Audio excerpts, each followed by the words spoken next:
Pai, nós te rendemos graças, Senhor, por mais essa oportunidade que o Senhor nos dá, ó Deus, de termos acesso à Tua Palavra, tratando de um assunto, ó Pai, de suma importância, que é a questão da disciplina, meu Pai.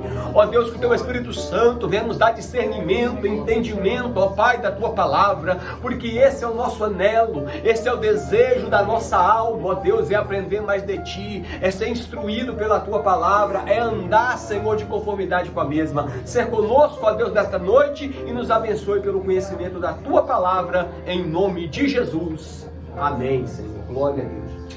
Meus irmãos, então, como eu propus aí para os queridos irmãos, o livro ele traz na página, vamos ver a questão da página aqui, irmãos, porque né, esse livro aqui eu pedi ele com antecedência, eu acho que teve uma edição aí, a paginação mudou.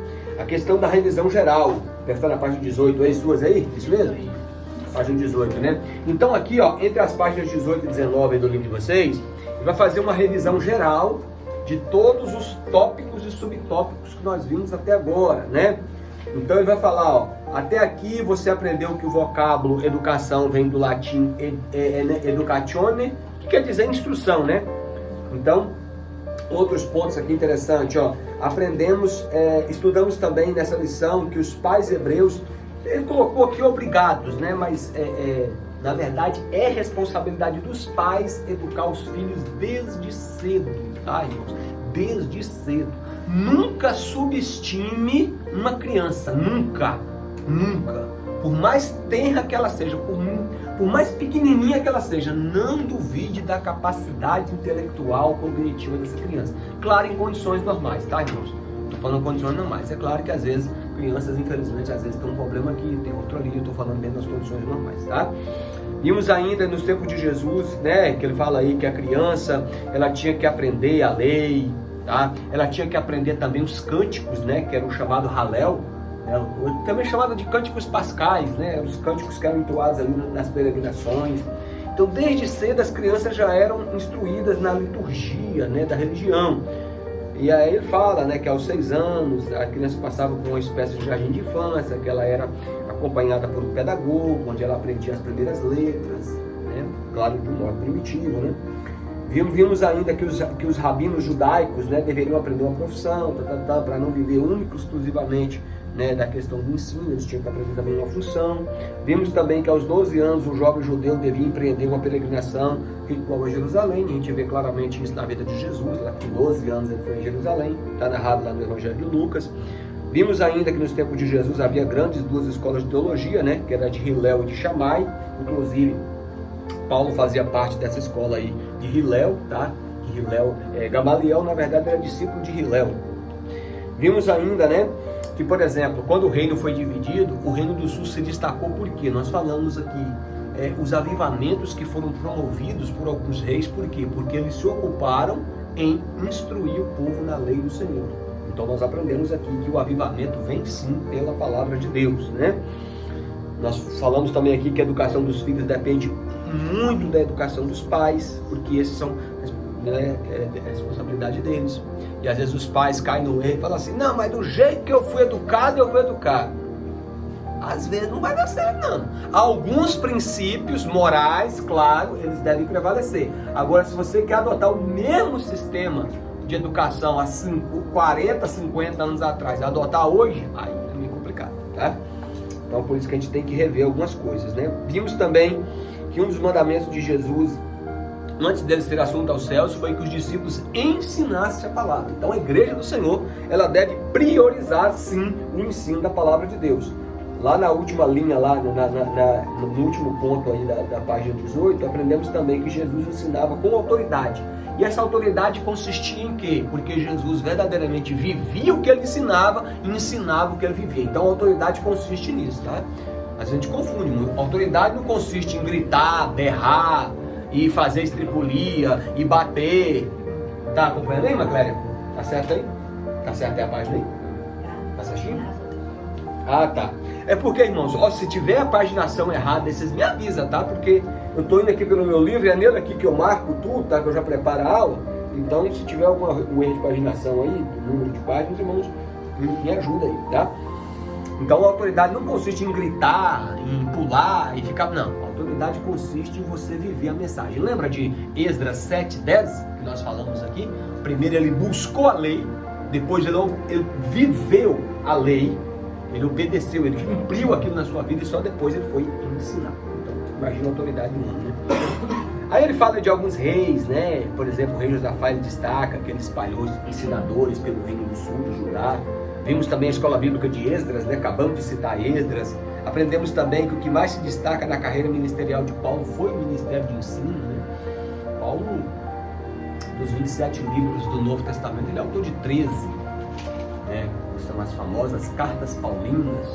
E o conteúdo doutrinário das cartas paulinas, irmãos, é muito profundo. Inclusive, mais para frente, quando nós tivermos, nós vamos salientar mais esses ensinos de Paulo. Então, Paulo, ele dedicou sim a sua vida ao ministério do ensino, tá? Enfim, é isso aí, em resumo, foi tudo isso que a gente viu. E hoje, irmãos, nós vamos estudar sobre um tema importantíssimo, tá? Qual é esse tema? Disciplina. Logo aí na página 19, o autor, ele já dá aí várias definições para a palavra disciplina. E a palavra disciplina, irmãos, ela tem que ser aplicada, claro, tanto dentro do âmbito familiar, como também no âmbito da igreja. Irmãos, nenhuma instituição sobrevive sem disciplina. Aliás, eu vou mais longe, nenhum ser humano vive sem disciplina. Foi um dia que eu estava assistindo o jornal, um dia para trás aí teve uma mulher lá que ela saltou, sem auxílio de nada, mais de 2 metros de altura, um pulo assim. Aí Josiana falou assim: Alan, como é que uma mulher consegue fazer um negócio desse? Disciplina. Ela dedica aquilo ali, ela tem regras. Certamente essa mulher, essa atleta, ela tem hora para dormir, boas horas de sono, ela tem uma alimentação equilibrada, exercícios físicos diários, treinamento diário, por isso que ela consegue ir muito além, claro, de uma pessoa normal como nós, porque é disciplina. Então a palavra disciplina, ela tem muitos significados, tá? Muitos significados, mas esses significados eles podem ser aplicados tanto dentro do âmbito familiar, como no âmbito pessoal, como também no âmbito da igreja, tá? Então, de acordo com o dicionário Aurélio, aí na página 19, quais são os significados da palavra disciplina? Primeiro, é um regime de ordem imposta ou livremente consentida, tá, irmãos? Ou seja, já viu, por exemplo, que geralmente as igrejas têm estatuto, regime interno? É importante ter isso. Sim. Assim como também na família, tem que ter princípios estabelecidos. Porque é comum, às vezes, por exemplo, um adolescente ou um pré-adolescente, mas na casa do meu amigo é assim. Na casa dele, entendeu? Como já dizia o meu saudoso pastor Toninho, falava: muda o sacerdote, muda a lei. Ou seja, lá é uma coisa, aqui a regra é essa, principalmente um lar cristão, claro, que tem que ser pautado nos valores cristãos, tá, irmãos? Então é importante se estabelecer regras, sim, isso é disciplina. O ser humano, ele precisa. Por que o ser humano precisa de liderança? Por que o ser humano precisa de regras? É para isso. Imaginem, já está do jeito que está, imagina se não tivesse. Então vocês imaginam. Então, outro significado é uma ordem que convém ao funcionamento regular de uma organização. Então toda organização, toda instituição precisa ter disciplina. Tá? Assim também é uma criança, por exemplo, acabamos de ler o texto. Tá? Pois, recentemente, irmãos, nós tivemos um caso na parentela da minha esposa, que o menino estava na época ele estava acho que com uns 12 para 13 anos, ele teve que fazer tratamento, irmãos, por causa de tela. O menino não dormia. Ele pegava o celular e virava à noite no joguinho. Era 4, 5 horas, até 4, 5 horas da manhã. O menino estava parecendo um zumbi. Teve que fazer tratamento. Se o menino ficasse sem o celular, ficava tremendo. Parecia um viciado em droga. E é igualzinho mesmo. Então, se não estabelece... Irmãos, sabendo disso, aí, por exemplo, lá em casa, eu sempre falo isso. Celular, na hora de dormir, não leva pra cama. O Daniel tem um quarto dele lá, o celular dele é carregado na sala. E aí dele se lá. Sabe? Regra, estabelece. Não precisa você berrar, não precisa você gritar. A regra é essa. E quem tem autoridade aqui somos nós. É papai e mamãe que tem autoridade. Isso aí é até clínico, né? Porque o celular tem ondas sonoras, ondas que eles impedem você aprofundar o sono. Assim, isso. É recomendado que até se pare, né, o uso, acho que 1 hora antes de dormir, não se use celular. É recomendado. Mas leva o celular fora do quarto. Isso é muito importante, irmãos. Principalmente criança, adolescente. Não deixa levar para o quarto. Não deixa levar para o quarto, não deixa levar para o banheiro. Estabelece regras. Estou falando só do celular, mas tem outros âmbitos também. Hora para comer, hora para dormir, hora pra... Tem que ter, irmão. Se não tiver, vira literalmente bagunça. Vira bagunça, tá? Terceiro, é uma relação de subordinação do aluno ao mestre ou instrutor. Aquele professor, eu gosto muito de ouvir ele. Ele diz que ele acredita em Deus, mas ele não se considera de nenhuma religião. Mas enfim, eu gosto de ouvir ele, principalmente nessa área de educação, que ele é um dos maiores educadores do Brasil, que é o Mário Sérgio Corteia. Não sei se vocês já ouviram. Ele é muito bom, ele é um barbudão, forte. Por exemplo, eu comprei um livro dele sobre o que a vida me ensinou, muito bom, irmãos, tá? Ele é teólogo, mas ele não se considera pertencente a nenhuma religião. Ele é teólogo, filósofo, sociólogo, tem várias formações. Ele falou uma coisa bem interessante que eu estava vendo, eu sigo ele nas redes sociais, ele estava falando uma coisa bem interessante. Ele falou, irmãos, gente, olha só como mudou a questão da educação. Se você colocar há 30 anos atrás aí, por exemplo, ia num local comer, seja um restaurante, em qualquer lugar. Os pais simplesmente iam lá, pegavam comida e colocavam para o filho comer. Hoje em dia os pais consultam. O que você quer comer? Então assim, parece coisa boa, mas não é. Veja que infelizmente parece que a gente está ortogando a autoridade. Parece que a gente está ortogando a autoridade. Irmãos, quem tem autoridade é os pais. Na igreja, abaixo de Deus, quem tem autoridade é o pastor. E você tem que se subordinar.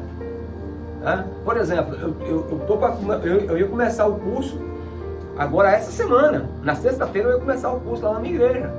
Cheguei com o meu pastor anteontem, domingo no culto, falei com ele, pastor, o material chegou, nós estamos para começar sexta-feira. Ele falou, meu filho, não tem como começar o curso, porque a igreja está em construção, impossibilitado. Eu vou bater boca? Não. Ele é um líder. Se ele está dizendo que não pode, eu não vou insistir, eu não vou forçar a barra. Marquei o início, ou para o final desse mês, ou para o início do mês que vem, porque realmente a igreja está. Então, irmãos, é uma questão de nós nos subordinar. Agora, tem gente que é queixo duro. Tem gente que não se subordina a nada. Ele não consegue ser submisso. Nós temos que entender, irmãos, padrão de hierarquia. Isso vale tanto para casa, isso vale para a família, isso vale para a empresa, isso vale para a igreja. É importante a gente compreender isso. A Bíblia fala muito sobre isso, irmãos, tá? Quarto lugar, é uma observância de preceitos e normas. Por exemplo, irmãos, falando de igreja, tem gente que quer que a igreja se enquadre a ele. Não! Não! Quem é maior, você ou a igreja? Tem que observar isso aí. Se a igreja tem um padrão, aí eu que não, a igreja tem que não. É eu que tenho que me adaptar, irmãos. É eu que tenho que me adaptar.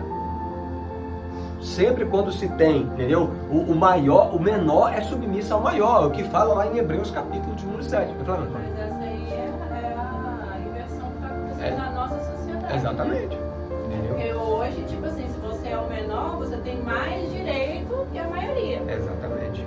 É isso aí. Verdade. Sendo que, por exemplo, dentro de um valor cristão, essa questão de disciplina, de subordinação, deixa bem claro que o menor é submisso ao maior. E é uma submissão voluntária, tá, irmãos? Ou seja, você chegou, existe regras para ser estabelecidas. Agora, o problema todo é quando o negócio é bagunçado. Vamos falar de uma criança. A criança nasceu, irmão, dentro do sistema familiar. Esse sistema familiar, ele já tem que ter padrões sólidos. A criança está entrando. Um bebê. Entendeu? Aí, infelizmente, irmãos, você vê às vezes umas crianças fazendo na eternidade, humilhando os pais e batendo boca como se fosse dois meninos de rua. Não pode ser assim, tá? Porque precisa ter disciplina. Submissão a um regulamento. Disciplina também, aqui ó, está ligado também à área da instrução, da educação. Por exemplo, quando você vai na escola, qual a disciplina que nós estamos estudando? Matemática, já está no sentido de instrução em uma matéria específica. Então a disciplina também, irmãos, ela está relacionada à instrução. O texto que nós acabamos de ler, irmãos, é claramente de um pai educando o filho. O texto que nós lemos aqui, ó, de Provérbios 23, filho meu, seja sábio, que os seus lábios falem palavras prudentes. Filho meu, se você for sábio, meu coração vai se alegrar. Filho meu, se você for sábio, a que te gerou, ou seja, sua mãe, também vai se alegrar. Saia do caminho dos pecadores, dos beberrões, dos comelões, dos glutões. Volte seu caminho para a sabedoria. Volte seu caminho para a prudência. Irmãos, claramente é a palavra de um pai admoestando um filho. Ou pode ser também de um pastor admoestando um membro. Tá? Então, por isso, irmãos, que é muito importante essa questão, que a disciplina está ligada à instrução, à educação. Tá? E também, por último aqui, que disciplina é um conjunto de conhecimento de cada cadeira no estabelecimento, de matéria que nós acabamos de falar aqui, tá? Por exemplo, nós estamos estudando a disciplina educação cristã, tá? Então está ligado a essa área também. Então esses são os vários significados da palavra disciplina. Ele fala aqui, meus irmãos, creio eu que ainda na página de número 19 do livro de vocês, depois aí dos significados, dos 7 significados, aí tem um parágrafo, no outro parágrafo, né? Ele diz que os ensinamentos, né, contidos na Bíblia, né, e também de Jesus, precisa passar necessariamente por uma disciplina orientadora, tá? Ou seja, a palavra de Deus sempre vai nos orientar a fazer o que é certo. Sabe por que eu fico maravilhado com a Bíblia? É o seguinte, a Bíblia, ela nos mostra os dois caminhos. Mas ela nos instrui a escolher o melhor. E não só isso, ela também nos ajuda a nos guiar pelo melhor caminho. Eis que eu coloco diante de ti a vida e a morte, a bênção e a maldição. Escolhei, pois, a bênção, para que vivais. Então isso é maravilhoso, né? Mas a Bíblia mostra. A Bíblia mostra o fim do caminho, o fim da linha do pecado. A Bíblia mostra o caminho que vai dar, por exemplo, más amizades, más companhias, más conselhos. Então eu fico maravilhado com a Bíblia, isso aí, que a Bíblia ela mostra os caminhos, os dois caminhos, mas fala assim, o melhor é esse aqui, entra por ele, eu vou te guiar por ele. Isso é maravilhoso, tá, gente? Então é isso que a palavra de Deus faz conosco. Destacando aqui um outro parágrafo, irmãos, na página 20, acredito aí, tá? No segundo parágrafo, me ajuda aí, começa lá a princípio. Lembra? Olha, diz assim, ó, a princípio a disciplina parece matar ou diminuir a vida, parece ser um empobrecimento e não um enriquecimento da vida humana. E muitos aspirantes na teologia desanimam nesse estágio inicial e voltam atrás, preferindo o suave comodismo das planícies áureas, dinâmicas, do que as profundidades das alturas. O que eu quero dizer com isso, irmãos? Agora vem uma palavra aqui de orientação para os irmãos, que foi uma palavra que não sei se os irmãos lembram, o pastor Marcelo deu aqui no final da primeira aula. Tenham paciência. Às vezes, muitas vezes a gente entra na área de teologia, para alguns é uma área nova, entendeu? Então assim, talvez não vai pegar tudo, não vai entender tudo de uma vez, mas tenha paciência, vai devagar, entendeu? Entenda que isso é bom, isso é edificante, isso vai trazer retorno espiritual para você, tá? Porque eu já vi, meus irmãos, às vezes acontecer, né? Pessoas fazem ali um módulo, às vezes 2, 3 aulas, chegam, irmão, não estou entendendo nada, isso não está entrando na minha cabeça, não. Calma. Por isso que eu falei aqui, ó. Agora vamos falar de disciplina. O que eu falei aqui na primeira aula, irmãos? Pega o livro, dedica 15 minutos por dia, lê lá uma página, lê lá alguns parágrafos, lê os textos bíblicos, formula perguntas. Isso é disciplina também, irmãos. Tá? Isso também é disciplina. Né? Então, é muito importante aqui o que o autor falou. Porque tem gente que às vezes começa e infelizmente desanima. Irmãos. Eu já comecei turmas, por exemplo, com 30 alunos e terminar com 10. Num período curto, tá? Os irmãos vão desistindo. Tá? Já cheguei, irmãos, por exemplo, em algumas vezes, até fazer vaquinha, claro, não mencionando o nome da pessoa. Eu ia no privado e falava, irmãos, tem um colega que está com dificuldade, ninguém sabia quem era, que está com dificuldade de pagar a mensalidade. Quantas vezes eu já não fiz isso? Mas mesmo assim a pessoa desistia. Então prova que o problema não era financeiro. Porque financeiro a gente estava conseguindo, entendeu? Mas, infelizmente, vem pessoas e fala que não sei o que, entendeu? Teve uma vez mesmo, sério, irmão, sabe o que a pessoa chegou pra mim? Falou assim, irmão, acho que eu vou parar o curso. Sério mesmo, você não quer nem me. Eu falei, por que, irmão, você vai parar o curso? Que eu estava conversando com a pessoa, ela falou que você não vai trazer proveito nenhum para mim, não. Proveito que ela estava falando é isso aqui, irmãos. Né? Igual fazer uma faculdade, vai trazer um retorno financeiro, mas não é só para você ver. Eu falei, irmã, quem te deu esse conselho? Não está completamente fora do propósito. Claro que vai trazer retorno. O retorno espiritual, o retorno do conhecimento da palavra de Deus, da edificação do eleito espiritual. Mas veja só, os conselheiros que tem aí, né? Os conselheiros, literalmente os conselheiros da esquerda, né? Vamos lá. Então, irmãos, no parágrafo seguinte, ele diz que uma vida com estreita disciplina é incomparavelmente mais rica e fascinante do que uma vida levada pelo sabor dos caprichos do momento. Vocês viram um vídeo que eu mandei para vocês, que eu até postei no meu Instagram? Vocês chegou a ver aquele vídeo? É um vídeo que o áudio está em inglês, mas tem a legenda em português. É de um... Eu acho que aquele cara é antropólogo. Ele fala, irmãos, sobre o celular. Ele diz assim, isso não é simplesmente um iPhone, um smartphone. Isso é uma arma direcionada contra a sua vida, contra a sua família, contra a sua liberdade. Aí ele ensina o que? Disciplina. Tenha 8 horas de sono. Tenha 8 horas de trabalho duro, proveitoso, que vai te trazer edificação, trabalho. Tenha pelo menos 1 hora ininterrupta com sua família, para conversar, para divertir, para dialogar, para saber. Tira o seu foco. Tenha pelo menos, ele fala, tenha pelo menos 1 hora de leitura satisfatória. Ele fala 1 hora. Aí você pensa que é muito, mas não é não. Divide aí, 8 horas de sono, 8 horas de trabalho, deu 16. 1 hora com a família, deu 17. 1 hora de leitura, deu 18. Está sobrando 6 horas ainda, irmãos. Você está entendendo o que é aqui? Ele fala, limita o seu tempo à tela pelo menos a 1 hora por dia. Olha só, irmãos, isso é disciplina. Entendeu? Esses adolescentes sofrendo, irmãos, com ansiedade mórbida, esse negócio, muita ansiedade, é dela, demais. E não é só criança não, é adulto também. Por quê? Porque não tem disciplina. Estabeleça a disciplina da sua vida, irmãos. Eu vou dormir 11 horas da noite, quando é 7 horas, ou pode variar também. Quando é 7 horas eu estou de pé, eu vou fazer, programa o seu dia. Ele fala, agende o seu dia. A Bíblia ensina isso, irmãos. Paulo diz assim, andai com sabedoria, remindo o tempo. O que é remir o tempo, irmãos? É administrar o tempo para aproveitar as oportunidades. Oi?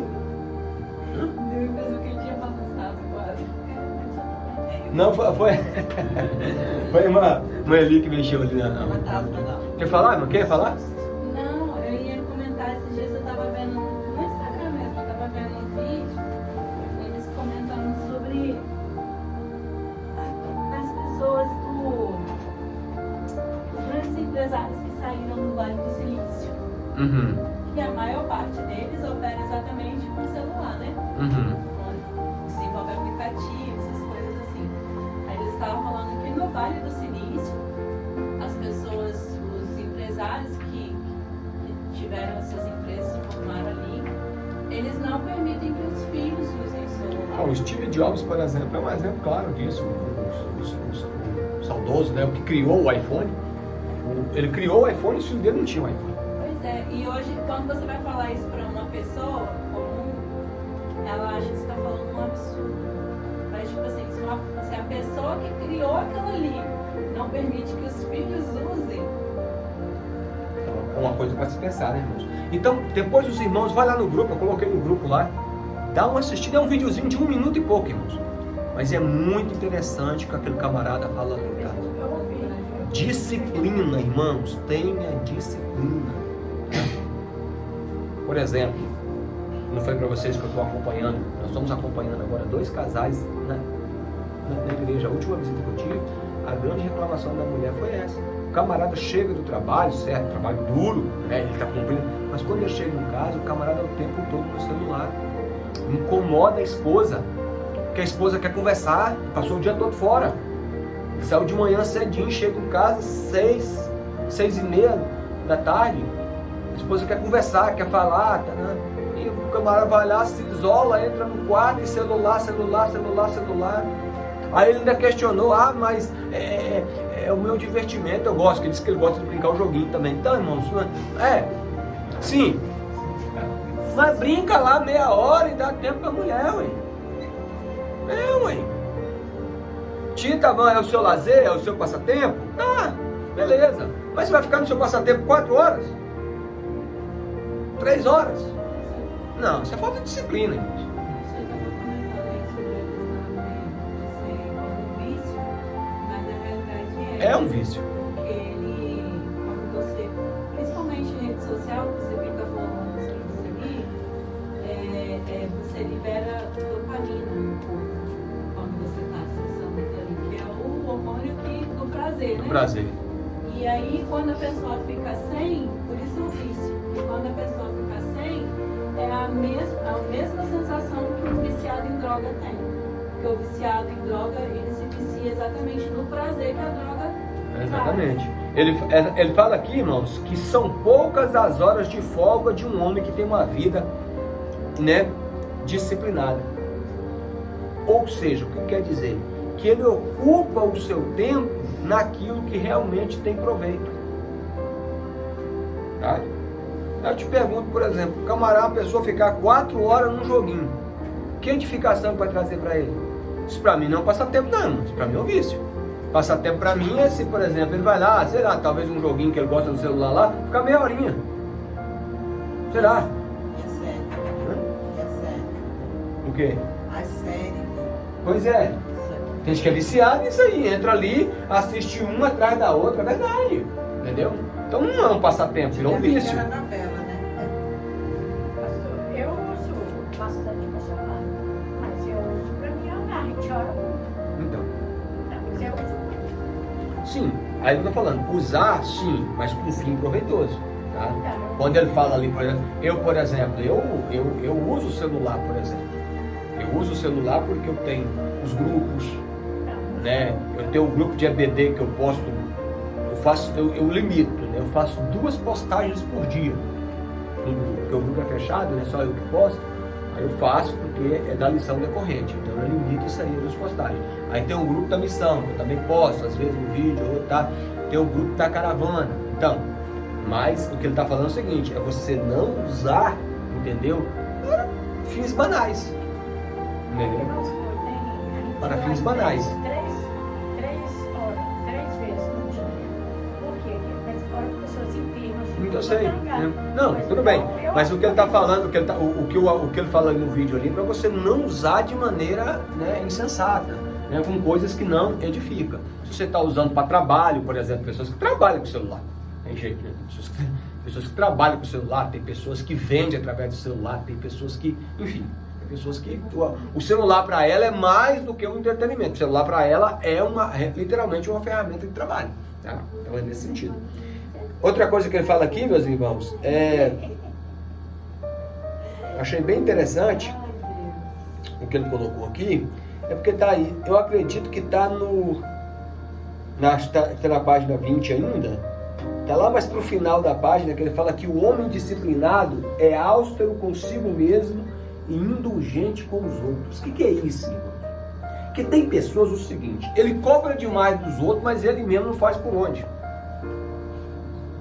Tá entendendo? Agora, o disciplinado não. Ele se cobra isso aí e ele é mais paciente com os outros. Entendeu? Mas tem pessoas que é o contrário. Ele é impaciente com os outros e ele pode fazer. Entendeu? Esse já não é disciplinado. Não. Entendeu? O disciplinado é aquele que ele cobra de si, ele chama para si a responsabilidade, mas com os outros ele é mais maleável, tá? Ele fala também que o homem disciplinado é um homem altamente seguro da realidade interna. Não pensa pela cabeça dos outros e não age segundo a maioria. Né? Não tem jeito, todo mundo está fazendo isso, irmãos. Então, né? O pastor José Alves já dizia, o errado é errado mesmo que todos estejam fazendo, e o certo é certo mesmo que ninguém queira fazer. Pular no fogo, Exatamente. Porque tem pessoas que é assim, irmãos, tá? No mundo diz a Maria, vai com as outras. Literalmente. Porque ele a banda tá tocando pra cá, eu vou fazer também. Porque todo mundo tá fazendo. Presta atenção, nem tudo que dá certo é certo. Eu estava conversando com a minha cunhada ainda, falando uma situação dessa aí. Quando eu era solteiro, eu bebia. Mas nunca deixei ninguém colocar porcaria na minha bebida. Tentar de várias maneiras, mas não consegui, porque eu não deixava. Quer usar a porcaria de vocês, você usa. Na minha bebida, isso não. Entendi. Então, por quê, irmãos? Porque tem pessoas que infelizmente é assim. E uma pessoa indisciplinada, ela é fadida. Porque uma pessoa indisciplinada, irmãos, ela não tem direção. Ela vai por tudo dela. Né? Como é igual naquela cena lá do filme Alice no País das Maravilhas, né? Que chega e pergunta, né? Onde que queria. Aí o gatinho responde, né? Pra quem não sabe pra onde vai, qualquer caminho é caminho. Se você não sabe pra onde vai, você vai, qualquer viela você entra, qualquer caminho você vai. Agora, quem tem disciplina, não, irmão. Quem tem foco, quem tem objetivo, quem tem... Né? Ele fala também que o homem é aquilo que ele pensa em seu coração. Quem pensa errado, vive errado. E quem pensa certo, vive certo. Crer também é pensar, irmão. Nós temos que ser seres pensantes. Tá? É importante a gente pensar nas coisas. É importante o raciocínio. É importante a meditação. Por exemplo, nesse vídeo aí que esse camarada fala, no vídeo que eu coloquei no grupo lá, ele fala também de você dedicar algum tempo no seu dia para meditação. É a chamada solitude. Solitude é diferente de solidão, tá, irmãos? O sentimento de solidão é terrível. É o sentimento de você se sentir só. Agora, solitude é você estar só. Para a sua introspecção, para a sua meditação, para a sua reflexão. Tá? É importante isso. A questão da disciplina, ela é tão interessante que eu estava lendo esses dias um livro, e isso me veio na memória agora. Que, tipo assim, às vezes você vê uma pessoa que é muito inteligente mesmo, mas ela não consegue fazer nada funcionar na vida dela, mesmo sendo muito inteligente.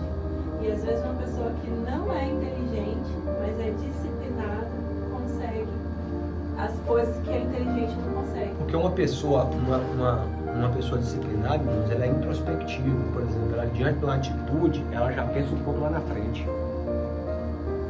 E às vezes o insensato não, ele faz de supetão, né? Ele é precipitado. Por isso que Salomão diz que o precipitado exalta a loucura, porque a precipitação prejudica a capacidade do raciocínio. Pessoas que são precipitadas demais, ansiosas demais, ela não pensa. E aí a probabilidade dela fazer besteira é muito grande. Falar o que não deve, fazer o que não pode, prejudicar a si mesmo, prejudicar alguém. Então tem que ter muita... isso é chamado de cautela. Por isso, da meditação. Quando, por exemplo, a palavra de Deus diz assim, ó, medita nesta palavra de dia e de noite. É claro que isso aí é uma ilustração, tá, irmão? Não é que você vai ficar o dia todo, a noite toda, lendo a Bíblia. Não é isso. Mas é que as palavras que você leia, você possa absorver. Você discutiu, irmão? Obrigado. Deus abençoe. Então, meus irmãos, é isso. Cara, eu meditei naquele texto do Provérbios. Vou meditar, vou refletir. Como é que eu estou agindo com meu filho em casa? Como é que tem sido a minha submissão ao pastor? Como é que tem sido a minha submissão aos meus superiores? É isso. Introspecção. O ser humano precisa disso, tá, irmãos? Queridos, na página 21, creio eu aí, a disciplina e a criança.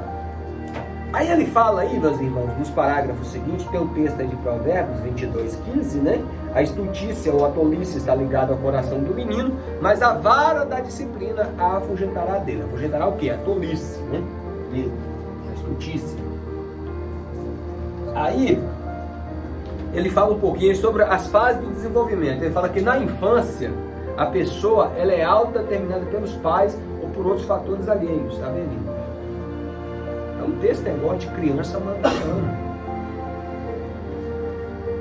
Esse negócio. Vai tomar depois, ou seja, ele vai a hora que. Quando ele fala depois, ele está falando para você, eu vou a hora que eu quero. Não. Agora. Aqui, ó. O horário de tomar, exemplo, o horário de tomar banho é 6 horas, 7 horas da noite, exemplo. Esse horário. A não ser, claro, dentro de condições normais. Tá?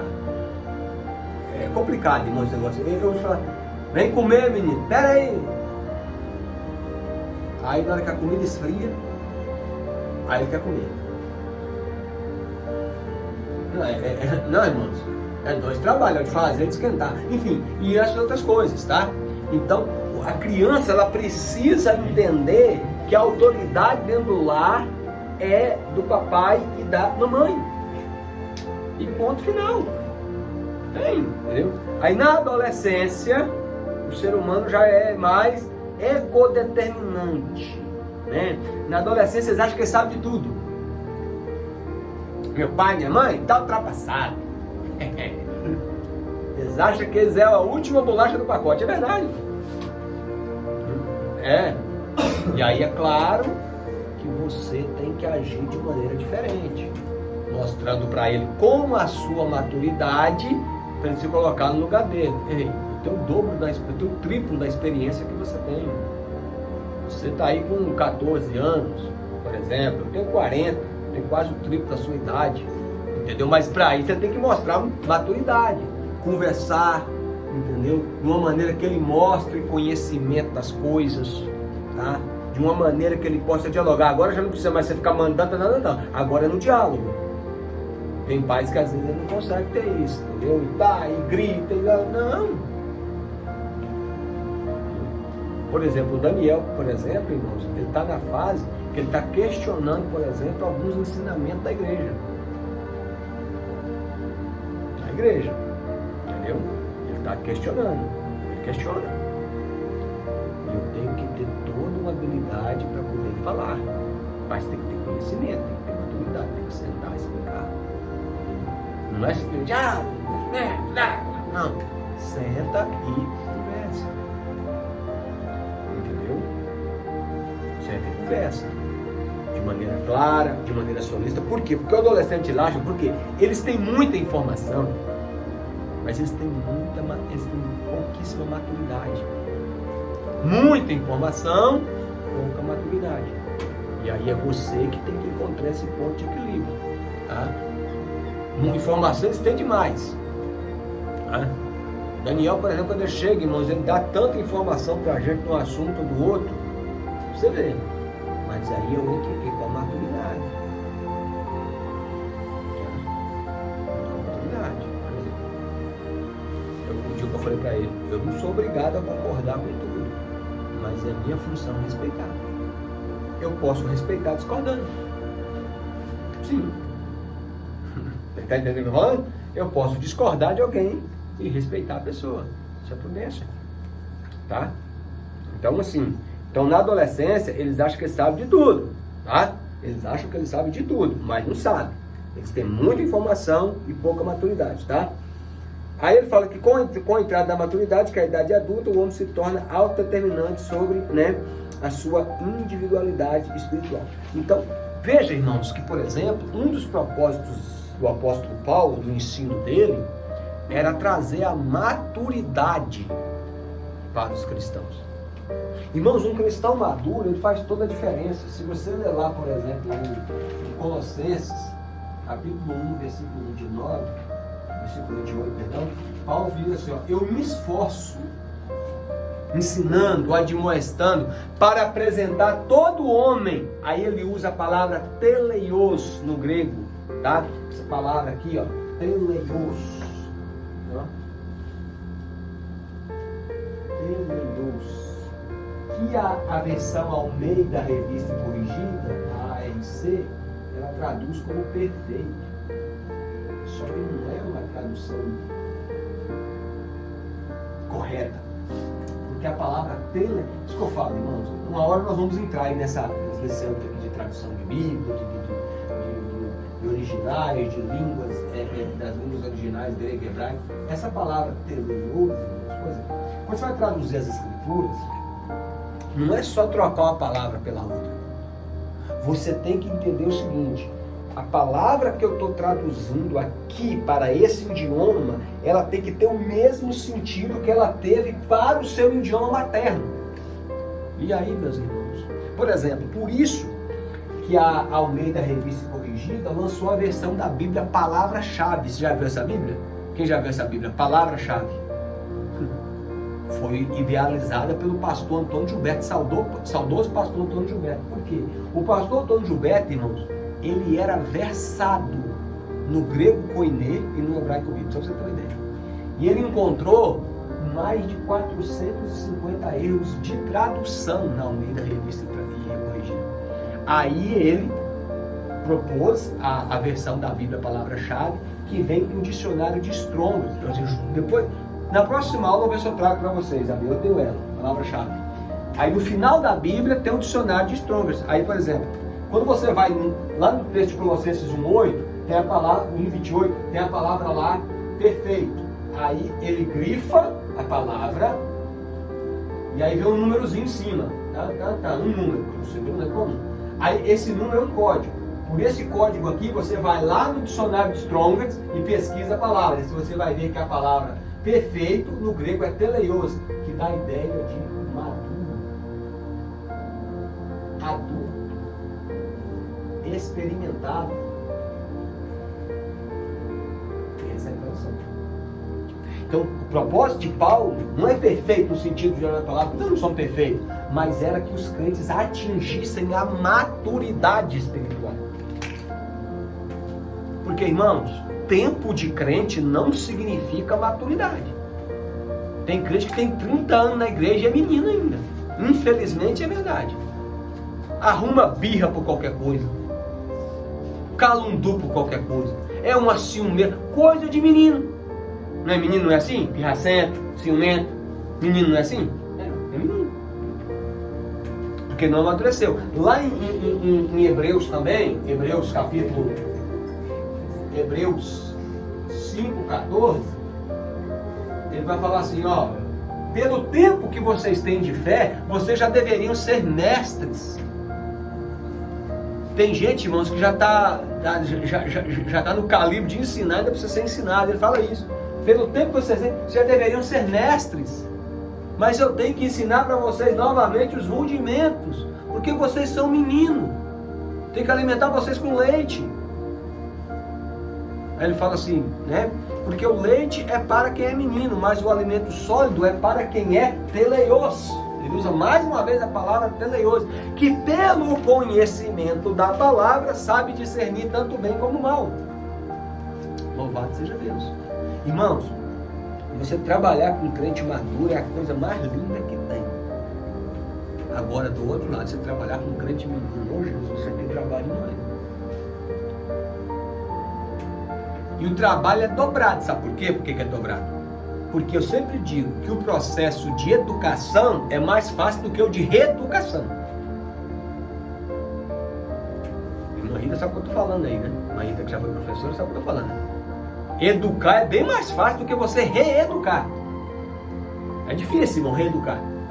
Porque o crente menino, é claro que ele não acha que ele é menino, ele acha que ele é dono de si. Ele acha que ele sabe tudo, ele acha que ele ele acha que ele entende tudo, mas é birrento, é calunduzeiro, é ciumento, é invejoso, coisa de menino.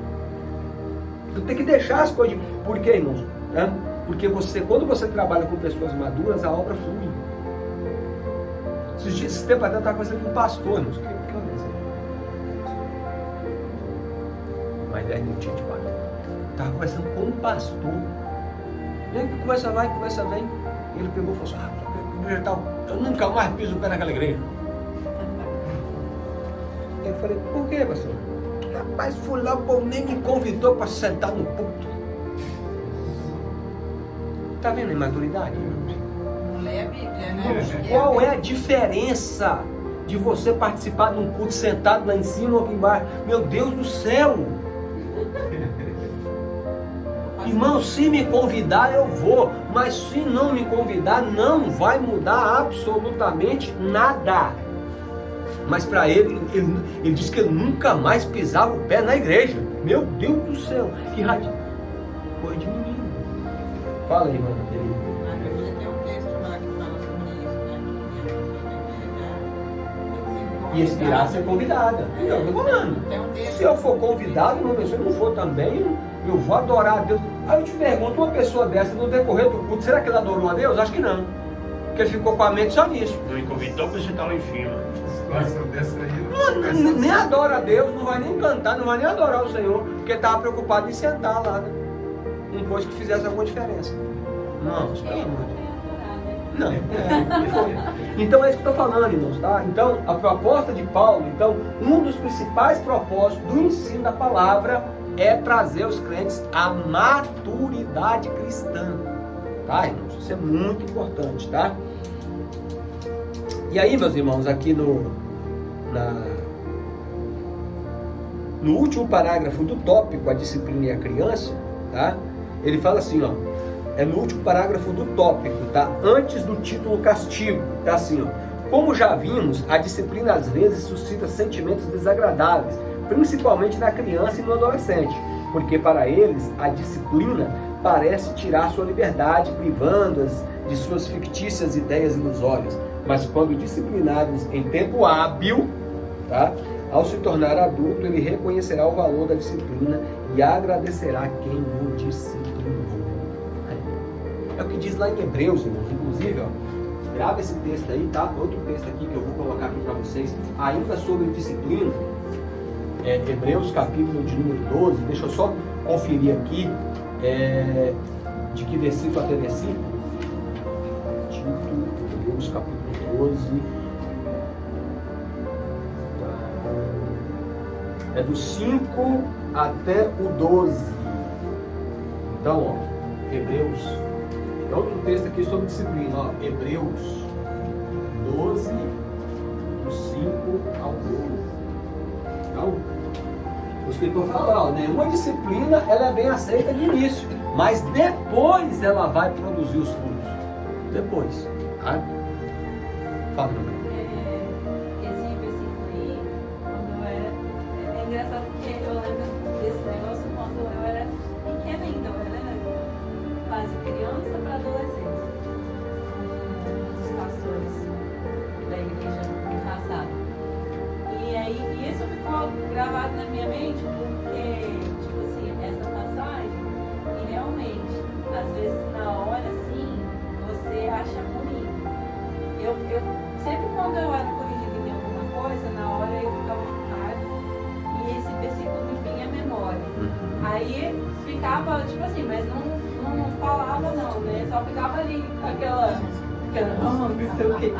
Mas aí aos poucos, à medida que a raiva ia passando, eu começava a refletir naquilo ali e via que realmente tinha motivo para correção. E aí eu entendia. Porque é só no tempo da maturidade que nós vamos entender isso aí, meus irmãos. É por isso que estou dizendo. Se um crente, vamos passar para o âmbito da igreja, se ele não é maduro, ele não vai aprender a ouvir nenhum tipo de correção, nenhum tipo de exortação. Não, ele sempre vai bater de frente. Mas o maduro não. É só na maturidade que você compreende o valor de uma correção, irmãos. Entendeu? Salomão diz que é melhor uma ferida aberta, mas pela repreensão, do que um amor encoberto. Então, é isso, tá? Que tem pais que às vezes, eles dizem, eu nunca me meu filho, ele se orgulha, mas olha o que o filho virou. Talvez se você tivesse agido diferente, de repente ninguém tem que ser tá? Era melhor você ter chamado a atenção, era melhor você ter corrigido, era melhor você ter dedicado mais tempo. Tá, irmãos? Então, tá tudo incluído aí, tá? Tá tudo embutido aí. Na página de número 21, creio eu aí, temos aí o tema castigo. Irmãos, quando eu falo de castigo aqui, não vamos confundir castigo com tortura, tá? De ficar sentado em cima de caroço de milho. Sentado joelhado. Joelhado, obrigado. Pior ainda, né? Porque sentado menos mal, né? Agora, joelhado é pior. É verdade, sentado, tá, irmãos?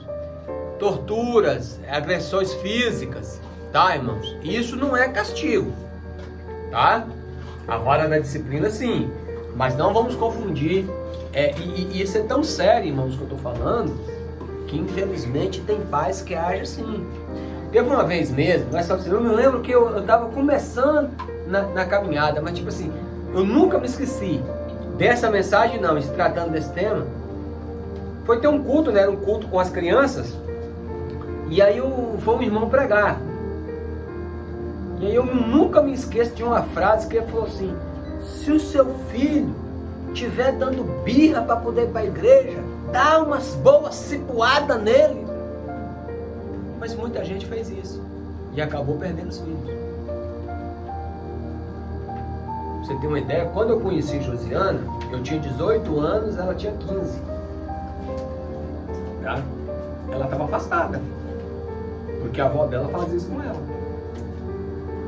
A avó dela já chegou, aí levando ela, puxando a orelha dela acima de casa até a igreja. Ela não queria ir. Criança, devia ter na época uns 9, 10 anos. Então, assim, isso aqui é muito reflexivo, tá, irmãos? Muito reflexivo mesmo. Inclusive ele fala sobre isso. Ele fala sobre isso, quer ver?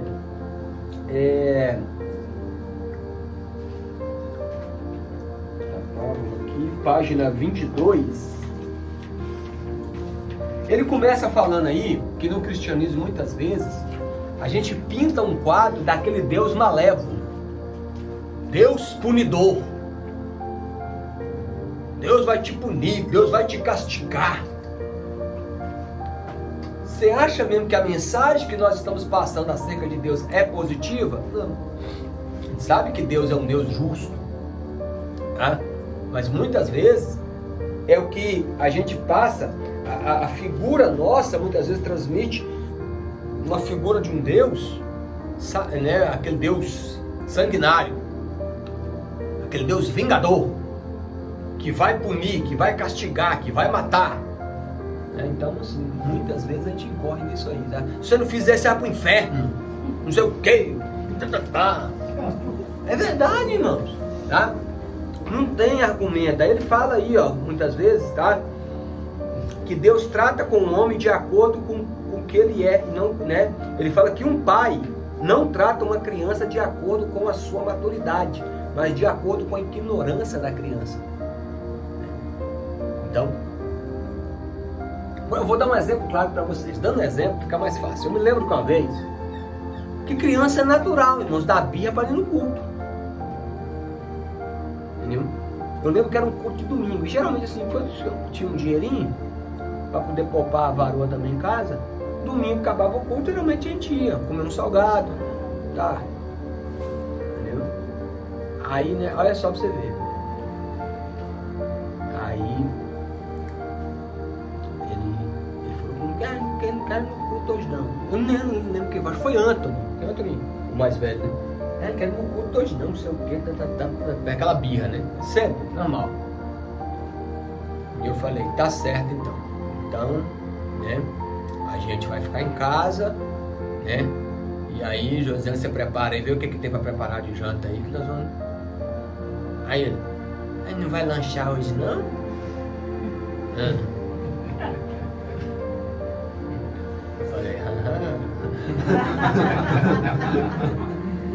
falei, pois é, né? Aí eu entrei. Eu falei, pois é. Aí eu peguei e falei, eu me lembro, nunca esqueci, eu falei assim, o dinheiro que papai tem para poder lanchar, quem foi que deu? quem foi que nos dá saúde? Ele é Deus. Então não é justo a gente ir no culto, adorar a Deus, agradecer a Deus e depois a gente ir desfrutar daquilo que Deus nos proporciona.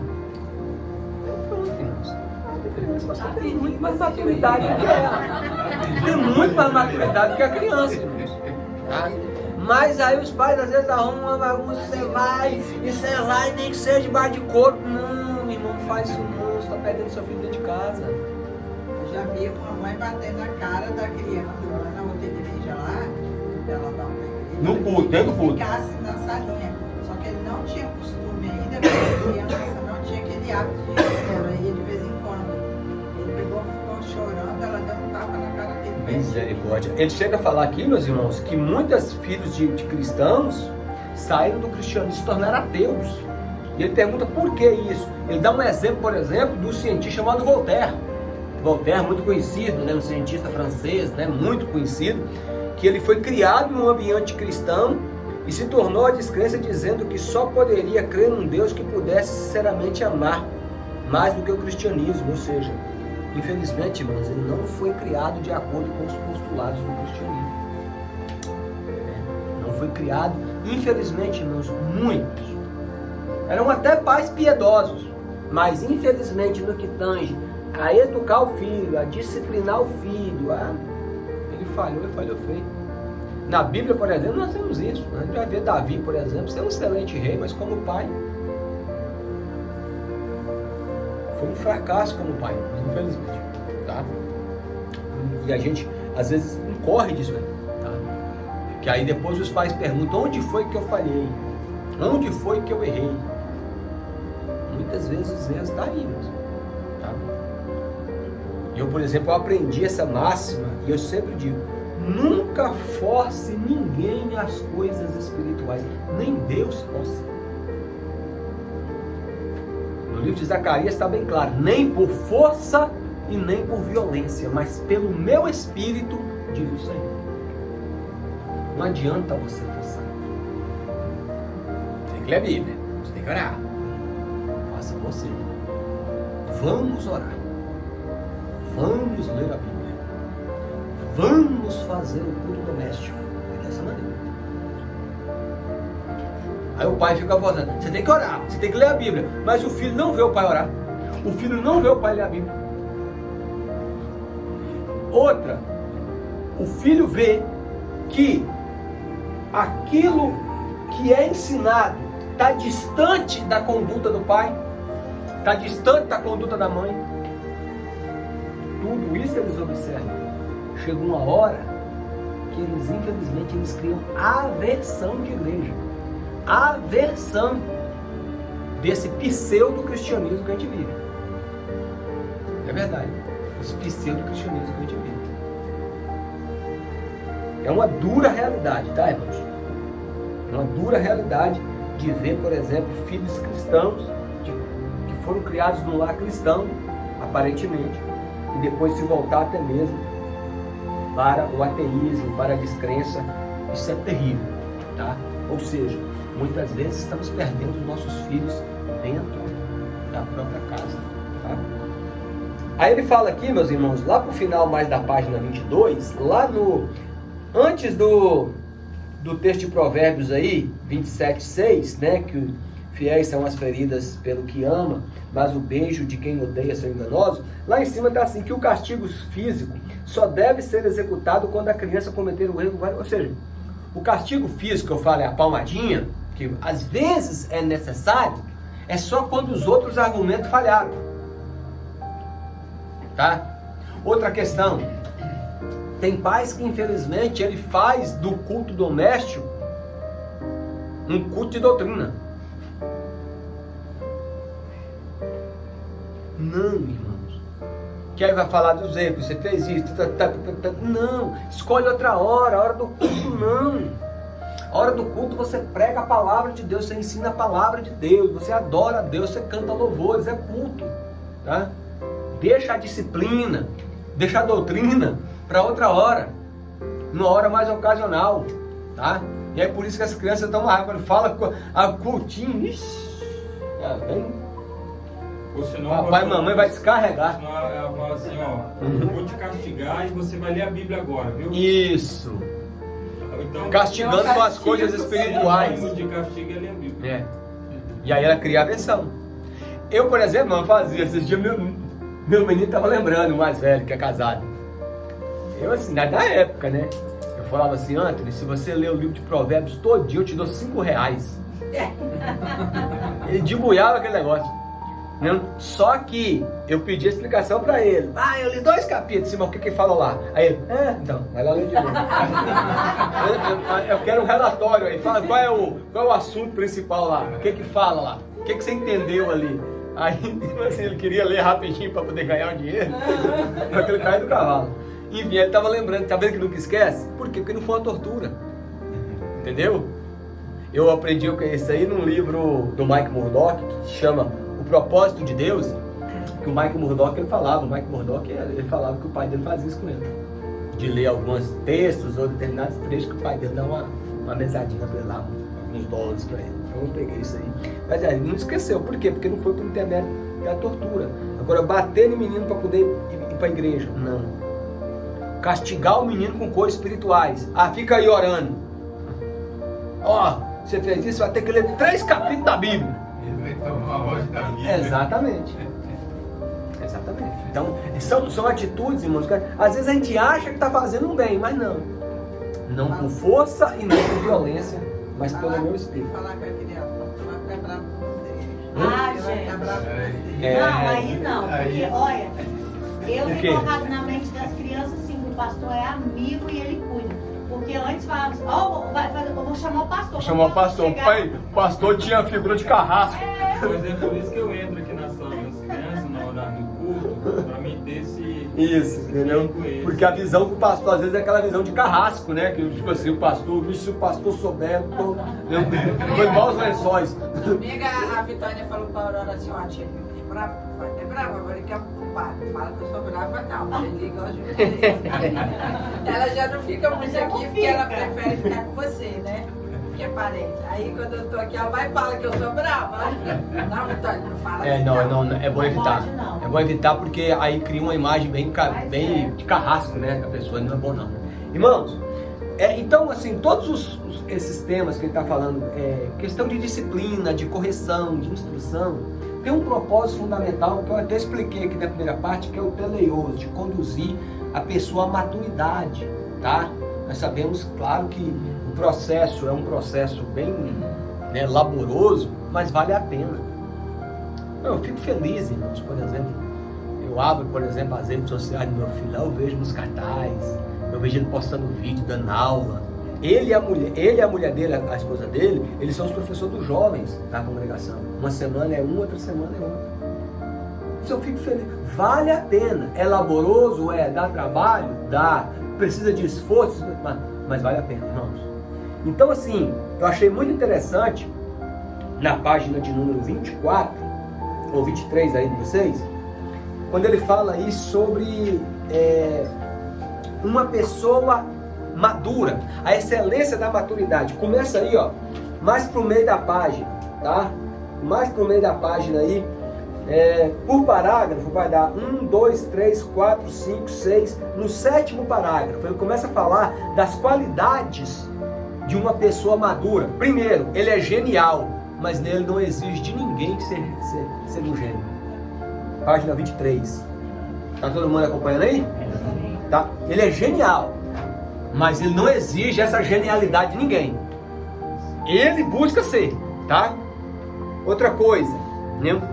Ele é poderoso, mas ele não ostenta esse poder. É claro, aplicando para Jesus. Jesus em algum momento ostentou poder?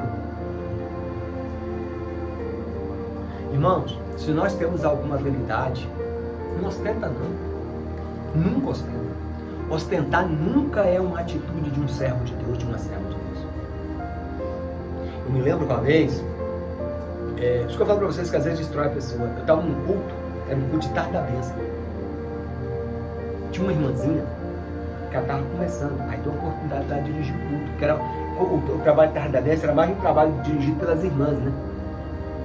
Aí dirigente deu uma oportunidade para a irmã lá dirigir o culto. E é claro, por primeira vez a pessoa está ali meio insegura, normal.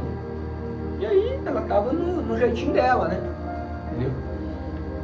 Veio uma irmã de lá, isso que eu falo para você, é terrível você ver uma pessoa encostando. Ela pegou no microfone: irmãos, isso aqui não está parecendo nem um culto. Uma frieza desse jeito. E que não sei o que. E aí ela começou a cantar uns corinhos aqui, começou a cantar uns corinhos, e papapá, aí na hora que ela largou o microfone, agora sim isso é um culto. Eu nunca me esqueço disso. A irmãzinha, coitada, foi lá na lona, mano. É isso que acontece, tá? A pessoa sabe que ela tem uma habilidade, amém, mas não se ostenta não, seja humilde. O maior de todos, o Todo-Poderoso, ele diz: aprendei de mim que eu sou manso e humilde de coração. É humildade. Lindo, né, irmãos? Olha aí, ó, mais uma vez, ó. Ele é puro, mas não, né? Ou seja, ele não, digamos assim, a palavra vocifera aí, meus irmãos, está no sentido de você criticar, de você repudiar as pessoas só porque ela é pecadora, só porque ela é impura. Não, irmãos. Jesus comia com os pecadores, só não praticava o pecado com eles. Tá? Porque às vezes tem pessoas, irmãos, que elas se acham melhor do que as outras só pelo fato de ela ser crente. Não. Tem que entender que um dia a graça de Deus te alcançou. Pode alcançar o mais vil pecador também. Tá?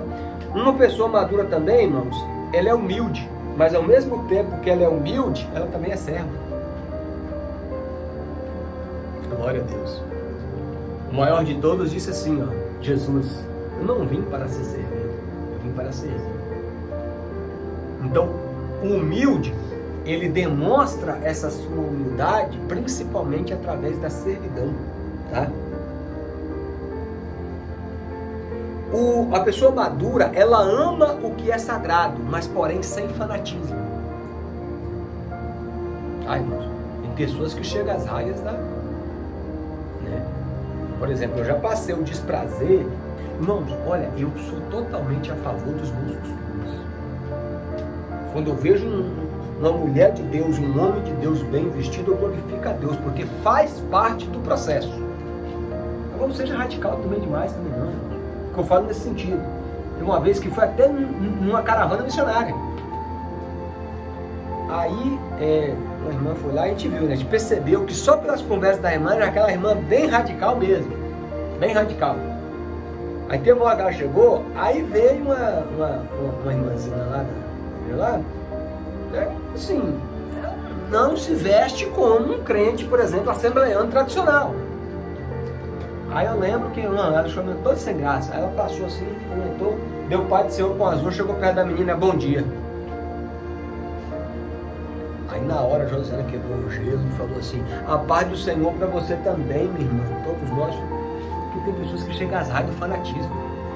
Tem que ser igual a ela. Se tiver qualquer coisa diferente, não vale, não é crente não. Eu já vi, meus irmãos, por exemplo. Eu já tive desprazer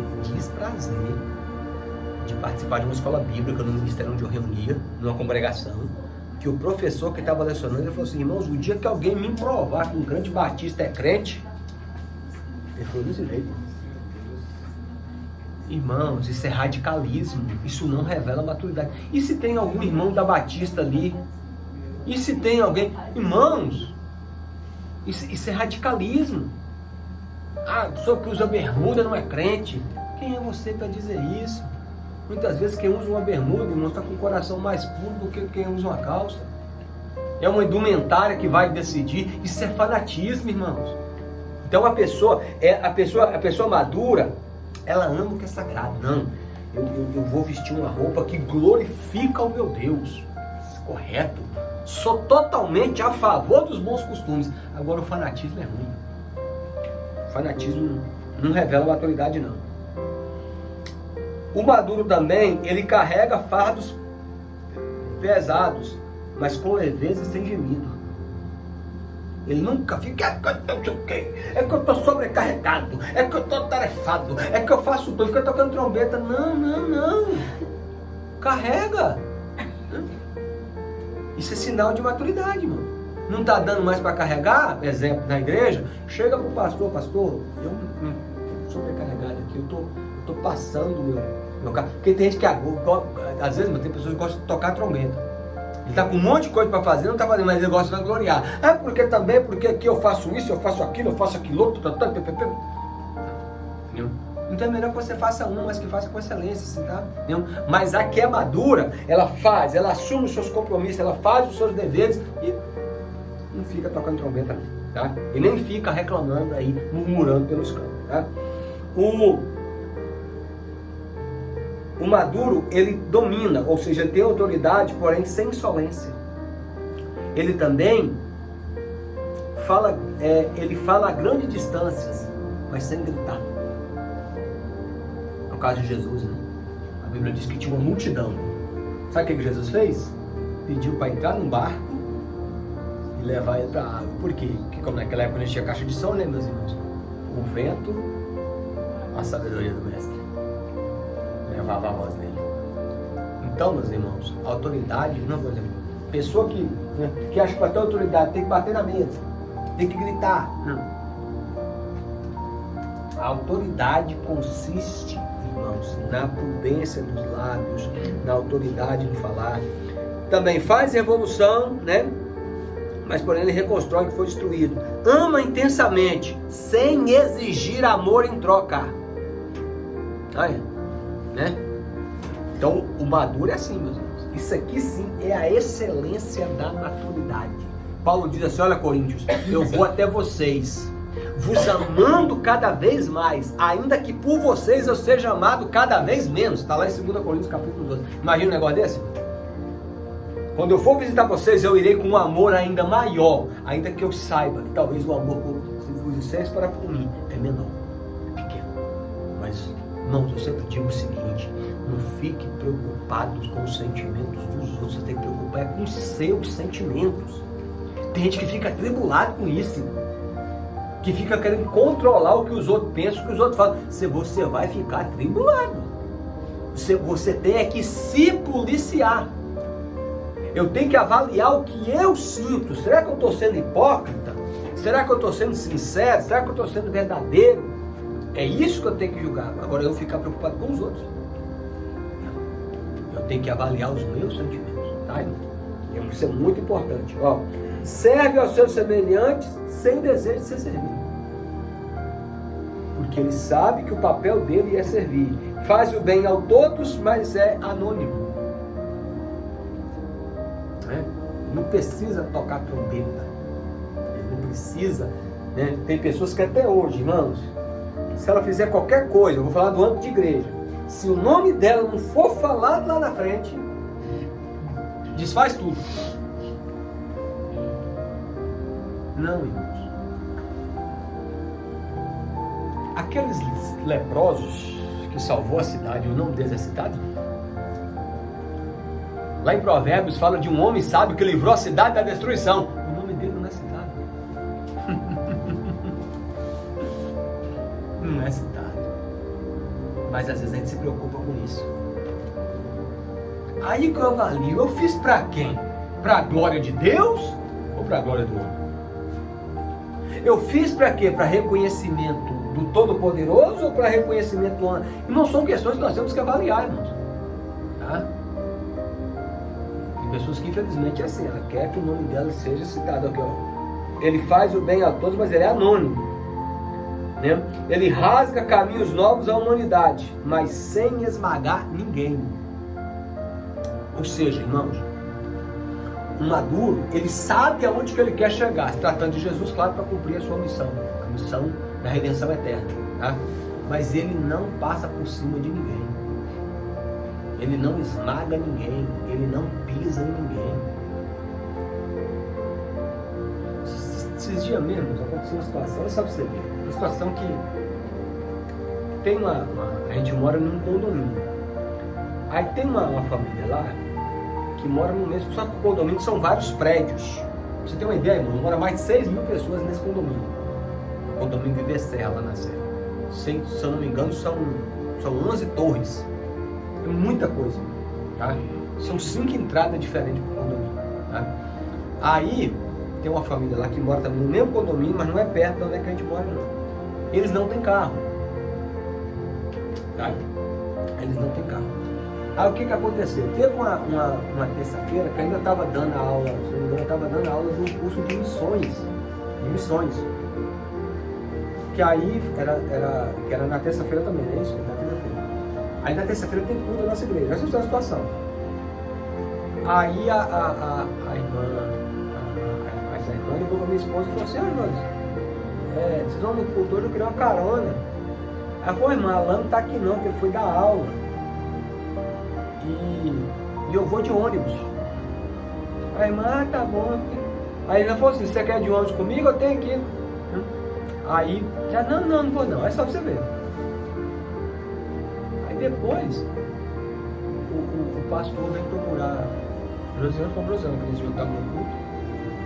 Desse jeito: vocês não quiseram dar carona pra irmã, não? Mas que coisa terrível. Aí eu vou falar pro pastor isso aí. Sem maturidade, irmãos. Quem não quis dar carona para ela não estava em casa, não tinha como dar carona, estava aqui. Umas coisas terríveis. Porque ela chegou para o pastor, porque tem gente lá no condomínio que tem carro, mas não gosta de dar carona para a gente. Olha que coisa terrível. É terrível, irmão, isso aí dói na gente. Tá? Dói. Então, as pessoas às vezes querem levar para o pastor para fazer nome. Ou às vezes para se sentir uma coitadinha. Coitadinha, ninguém dá carona para ela. Irmãos, você para adorar a Deus, você diz: não, se não der para você ir de carona, você vai de ônibus, vai de bicicleta, você vai a pé. Tem vários meios de você ir para a igreja. Vários meios. Mas a pessoa vai lá, falar para o pastor, bater para o pastor uma coisa trivial. Porque infelizmente quer ver o pastor com atenção, quer ver o pastor já olhar com outros olhos para a pessoa. Não tem carro e não dá carona. Mas tudo isso foi uma falácia, porque na verdade não foi nós que não quis dar carona, porque naquele dia realmente não tinha como dar carona, porque eu estava aqui e o carro estava comigo, e Rosiana não dirige, não tem 2 carros, né? Então assim, é uma situação bem difícil, tá? Porque ela não citou nosso nome, mas claramente o pastor falou: quem é que mora lá perto? Quem é que mora no mesmo condomínio?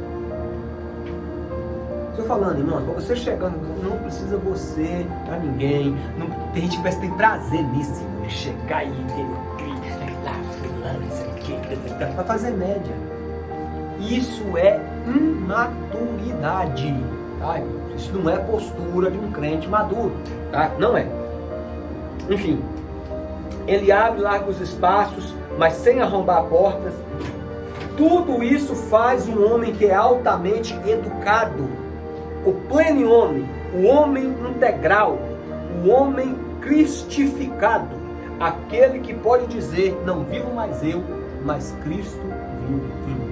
Então, irmãos, que condutas como essa possam reger o nosso comportamento. Isso é muito importante a gente analisar, investigar, entendeu? Para ver se verdadeiramente será que eu dou sinais de maturidade? Ou será que dentro de mim, infelizmente, eu sou ainda um cristão imaturo? Tem tanto tempo, às vezes, de igreja, mas minhas atitudes, meus pensamentos e as minhas vontades ainda revelam imaturidade. Irmão, nós vamos fechar aqui falando sobre esse camarada aí, tá? Você sabia que Albert Einstein, ele era judeu? Ele era de descendência judaica, porém ele nasceu na Alemanha. Albert Einstein, irmãos, ele foi uma das maiores personalidades do século passado. Albert Einstein, né, que se eu não me engano ele nasceu em 1870 e poucos, morreu em 1950, salvo engano, só pesquisar na Wikipédia aí. Ele foi um dos cientistas mais renomados do mundo e ele foi o que descobriu a famosa teoria da relatividade, né? A questão da conexão das nebulosas, das galáxias, a questão planetária, enfim. Foi um camarada que deu uma contribuição extraordinária na área científica mundial, tá? Só que o pensamento de Albert Einstein E eu queria que os irmãos refletissem comigo aqui nessa posição dele. Segundo Einstein, falando sobre educação, é tanto que o tópico aí na página 24 fala o pensamento de Einstein sobre educação. Einstein dizia o seguinte, se você ler aí tudo, eu não vou ler tudo, porque também nós já estamos culminando aí para o final da nossa aula. Einstein dizia o seguinte, que a família falhou na sua função educadora. E que a escola agora, ela tinha que assumir esse posto. Esse era o pensamento de Einstein. Em resumo, a grosso modo era isso. A família, ela falhou na sua função educadora. Então, a escola tem que assumir as rédeas da situação. Você acha que o pensamento de Einstein está certo? Mesmo que ele foi um grande cientista, ninguém se discute isso. Mas nesse posicionamento educacional dele, ele está correto? Ele estava correto? Mas infelizmente é o que nós vemos acontecer.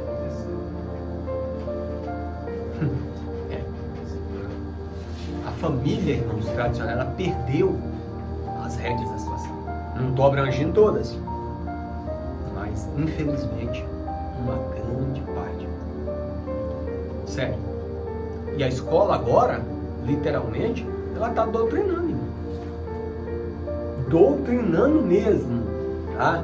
Mas doutrinando dentro de uma cosmovisão mundana, secular, longe de Deus, longe dos valores do eterno. Irmãos, é só você ver, vai nessas escolas aí ver. Os jovens estão tudo desorientados, os adolescentes tudo desorientados, irmão. Sério? Quando é que você via, irmãos, tanto suicídio na adolescência como você está vendo hoje? Depressão na adolescência como você está vendo hoje? Quando é que você via, meus irmãos, esse resquício de homossexualismo e lesbianismo no meio de adolescente como você vê hoje? O Daniel falou para mim, falou, pai, lá na minha sala é terrível. A maioria das meninas fala que já ficou com menino, já ficou com menina. Já beijou na boca de menino, já beijou na boca de menina. O sangue de Jesus tem poder, irmãos. Assim, tá? Então, literalmente, irmãos, e outra, dentro desse pensamento, o diabo, que não é nem um pouquinho bobo, se é uma coisa que ele não é, de maneira nenhuma é bobo, ele fixando, esse pensamento fixado no ser humano, de que a escola agora tomou as rédeas da situação, não tem aquela Damaris, ela era o que mesmo, né, negócio lá do governo Bolsonaro, que ela escreveu, eu tenho até um livro dela, né? Da Damaris. Ela era o que lá, negócio da ministra da Juventude, como é que é? Da família. Ela falou que nas universidades brasileiras tinha mais de 150 mil formandos do movimento LGBT, que ia mais, tantos mais lá. E é essas pessoas que vai estar entrando dentro das escolas e dando aulas para os nossos filhos. Mais de 150 mil. Se você dividir pelos municípios brasileiros, vai dar uma média. Vai dar uma média, tá, irmãos? 150 dividido por 5 vai dar quantos? 30. Uma média de 30 para cada cidade. Para cada cidade, que o Brasil tem um pouco mais de 5 mil municípios. Eram 150 mil para se formar. Vai dar cerca de 30 para cada município do Brasil. É muito sério o que eu estou falando para você. Aqui no nosso município, na escola que eu estudei atualmente, a coordenadora da escola, é homossexual. Tipo assim, não, e é daqueles que é misturado ainda. Usa coisa de homem e de mulher ao mesmo tempo. Totalmente desorientado. Se veste de mulher, mas usa barba, faz maquiagem. Não vou longe. A escola que o meu menino estuda também, o diretor é homossexual também. Aí você, tipo assim, uma pessoa que Não, é sério, irmãos. é assim, o que você acha que vai ser passado para É isso. Não, mas é porque tem, irmãos, um coordenador, um pedagogo, um professor, um diretor, são todos líderes. E eles ditam comportamentos. Eles são formadores de opinião. Não adianta negar, isso é um líder. Tá, irmão? São formadores de opinião. É terrível o que eu estou falando para vocês. Meu filho estava no 7º ano e ele foi para o 2º ano B. Ele começou a ser religioso. E além dele ser um filho religioso na época, pensando. É bem provável que ele é 6 meses homem, 6 meses não é. Aí eu pensei, vou passar um trabalho para poder deu cada entidade para cada um aluno fazer o trabalho. É porque, na verdade, o ensino religioso hoje, por exemplo, o ensino religioso até um tempo, na escola tradicional, ele era uma doutrinação católica. Aí eles quebrou isso, agora é ensinado sobre todas as religiões. Todas. Não vou falar de Jesus, não. Aí meu filho disse assim, então vou fazer sobre a igreja evangélica. Quando descobriu que eu vim da evangélica, ele excluiu o trabalho do meu filho no outro coletivo. Aí desde então ele começa a perseguir. Eu falei, filho, não perde a sua fé, isso é a sua fé. Você tem que respeitar a religião da igreja. Mas aí o professor está infringindo, você pode entrar, né? Porque se existe liberdade de crença, tá? Então seu trabalho de cunho religioso pode fazer de qualquer religião. Aquela escola só Então, porque aí é o professor que está infringindo as regras. É pior que a gente pensa. Cada 10 professores, 7 defendem a causa da igreja. Tá vendo?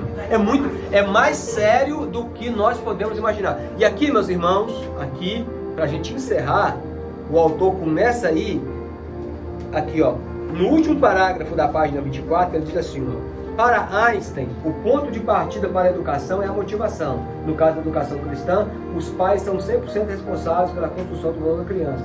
Há pais que obrigam os filhos a ir à escola dominical, quando eles mesmos não vão. Há uma ênfase que sempre gostam de ouvir na igreja. Não mande seu filho para a escola dominical, né? Traga-os. Ou seja, irmãos, e aqui ele dá uma ênfase na escola bíblica dominical, que é o maior departamento de ensino da igreja. Tá? Nós, em outras oportunidades, não vamos falar mais sobre a escola bíblica dominical, mas a escola dominical, mais do que nunca, irmãos, ela precisa ser equipada, ela precisa ser preparada. É importante que as crianças tenham contato com esses professores cristãos, homens e mulheres de Deus, para que esses valores cristãos sejam resgatados, tá?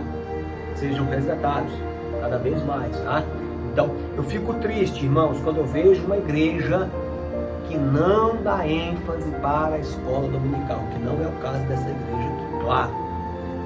Tá, irmãos? E a igreja precisa priorizar, valorizar. Pra você ter uma ideia, irmãos, nós temos uma irmã lá na igreja, que é a tia Eliane,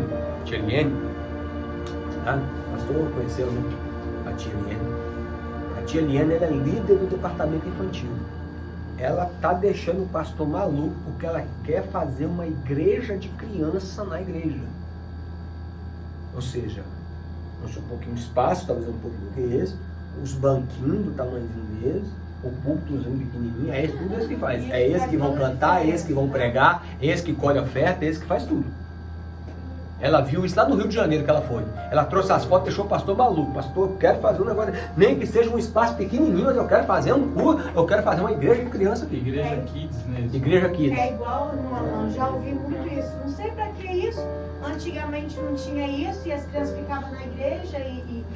Não, irmãos, mas antigamente também não tinha celular, não tinha internet, não tinha nada disso. Então hoje você tem que investir sim nas crianças. Muito. Investir sim. E assim, falando sobre a escola dominical, eu tenho assim, pegado no pé mesmo, porque as crianças, na escola dominical, É necessário, aí que vai é necessário. ter raiz, ter fortalecimento. Exatamente. E aí eu mandei no grupo, Tili, que eu tava esperando, apareceu o quê? 2 criancinhas domingo, eu fiquei tão triste. 2 criancinhas. Mas não perde, hein? Não desanima não. Continua, insiste, tá, irmãos? Porque se nós não fizermos alguma coisa, irmãos, eu tenho medo que será dessa geração. Eu tenho medo, eu tenho às vezes meu receio. Aqui tem como ele dizer,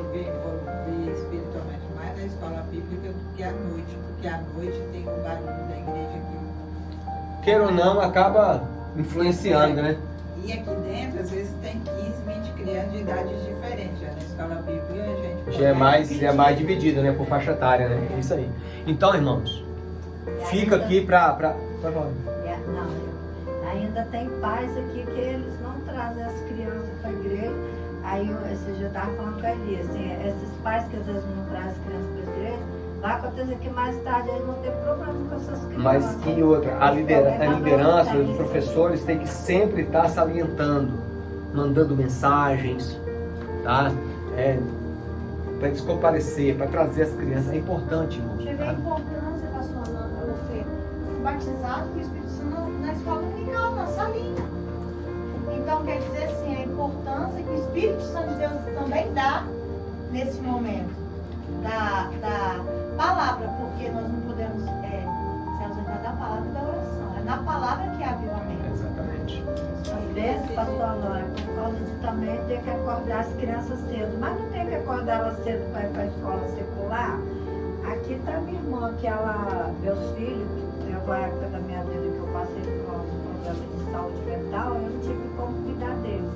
E ela era professora da escola dominical, acordava eles cedinho, e eu moro bem distante daqui, e ela trazia eles a pé para a escola dominical. Hoje, graças a Deus, a escola não tem. Eu não estou falando que vale a pena, irmãos, vale a pena o esforço. Independentemente que o mundo que a gente está vivendo, é claro que é diferente, principalmente essa era cibernética aí, com muita tecnologia, celular, tá? Mas mesmo assim, meus irmãos, os valores da palavra não mudam, continua transformando vida. Nós temos que nos esforçar. Fala, irmã Glória. Pra gente encerrar. Eu vi um vídeo que, assim, me fez parar pra pensar, né? Eu não tenho filhos, mas eu fiquei pensando nas pessoas que têm. Porque o vídeo falava que criança também vai pro inferno. Vai. Se não Claro que se vai. converter, Claro que vai. vai pro inferno. E às Vai. vezes os pais não têm noção disso, entendeu? Aí você, tipo assim, porque criança, ela tem uma certa inocência até uma certa idade, que ela não tem... E varia às vezes de criança para criança, né? Exatamente. Depende do ambiente, o local que ela... E hoje em dia as crianças estão ficando assim, estão tendo conhecimento de coisas muito mais cedo. Foi igual uma vez com meu filho, ele não era batizado ainda não, o Daniel Caçula. Fez um negócio lá que não... reprovável, né? Eu falei pra ele, mas eu falei numa boa. Eu falei, você acha que diante de Deus você é inocente? Se você tem a capacidade para poder ver isso aí, fazer isso aí, você tem também capacidade de crer em Deus, de crer na palavra e saber que o juízo de Deus também virá sobre aqueles que praticam a maldade. Eu falei claramente. Porque às vezes a gente incorre um erro que acha que os filhos, pelo fato de ser nosso filho, ele é crente. Não. Filho de crente não é crentinho, irmãos. Filho de crente ele tem que ter experiência com Jesus. Ele tem que ter experiência de salvação. Tá? Mas os pais podem contribuir e muito. Agora, se os pais negligenciarem isso aí... Eu tinha pensado na responsabilidade, né? E os professores têm que alertar isso aí. Esse dia mesmo eu fiz uma reunião lá na igreja, o pastor me deu oportunidade, e eu falei claramente, irmãos, se nós pais não se preocupar com a instrução espiritual dos nossos filhos, quem vai se preocupar? Quem? Se nós não ditarmos os valores morais, você quer o quê? Que a televisão vai ditar? Que o celular vai ditar? Aí, persuadir, traga o seu filho para a escola dominical, enfim, queridos, ele termina aqui falando que a escola dominical, sim, ela a criança cria raiz. Lembra que eu falei para vocês que o processo de educar é melhor do que o de reeducar? Eu sempre falo. E a tia Liane, ela tem essa mesma visão. Ela fala para as professoras. É a melhor fase. E aí, claro que tem que ter a cooperação dos pais. É triste, né, irmãos? Saber que tem escola bíblica, uma escola bíblica dominical que oferece para o seu filho, na faixa etária dele, o ensino da palavra de Deus, e os pais serem negligentes em trazer as crianças aí é demais. Aí é o fim da picada, né? Mas enfim, a ênfase que ele dá aqui é na escola bíblica dominical, que é um departamento indispensável para a igreja.